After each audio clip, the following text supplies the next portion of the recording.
Gas cylinder ಸಮಸ್ಯೆನೇ cyber ವಂಚಕರಿಗೆ ಬಂಡವಾಳ ಅನ್ನೋ ರೀತಿನಲ್ಲಿ ಕಾಣಿಸ್ತಾ ಇದೆ. ಆನ್ಲೈನಲ್ಲಿ ಗ್ಯಾಸ್ ಸಿಲಿಂಡರ್ ಬುಕ್ ಮಾಡೋಕ್ಕೂ ಮುಂಚೆ ಯಾವುದ್ಯಾವುದೋ ಲಿಂಕ್ಗಳನ್ನು ಒತ್ತಬೇಡಿ.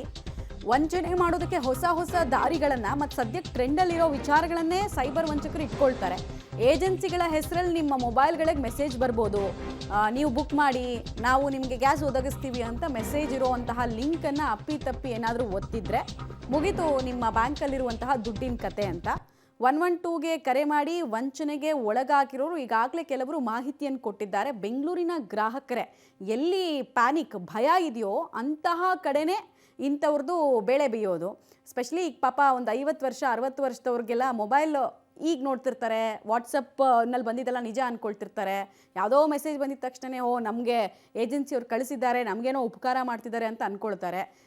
ನೀವೇ ಕನ್ಸ್ಯೂಮರ್ ನಂಬರಿಗೆ ಕಾಲ್ ಮಾಡೋ ತನಕ ನಿಮ್ಗೆ ಅಂಥದ್ದು ಯಾವುದೇ ಏಜೆನ್ಸಿ ಹೆಸರು ಹೇಳ್ಕೊಂಡು ನಿಮಗೆ ಮೆಸೇಜ್ ಬಂದರೂ ಕೂಡ ಅದೆಲ್ಲವೂ ಕೂಡ ವಂಚಕರ ಸ್ಕ್ಯಾಮು, ದಾಳ ಹಾಕಿದ ತಕ್ಷಣ ನೀವು ಅದರಲ್ಲಿ ಬೀಳಕ್ಕೆ ಹೋಗಬೇಡಿ. ಇಲ್ಲಾಂದರೆ ನಿಮ್ಮ ದುಡ್ಡನ್ನು ನೀವು ಕಳ್ಕೊಳ್ತೀರಿ, ಅಥವಾ ನಿಮ್ಮಲ್ಲಿ ಏನೋ ಇಂಪಾರ್ಟೆಂಟ್ ಡೇಟಾ ಇರುತ್ತೆ, ಅದು ಕೂಡ ಸೈಬರ್ ವಂಚಕರ ಪಾಲಾಗುತ್ತೆ.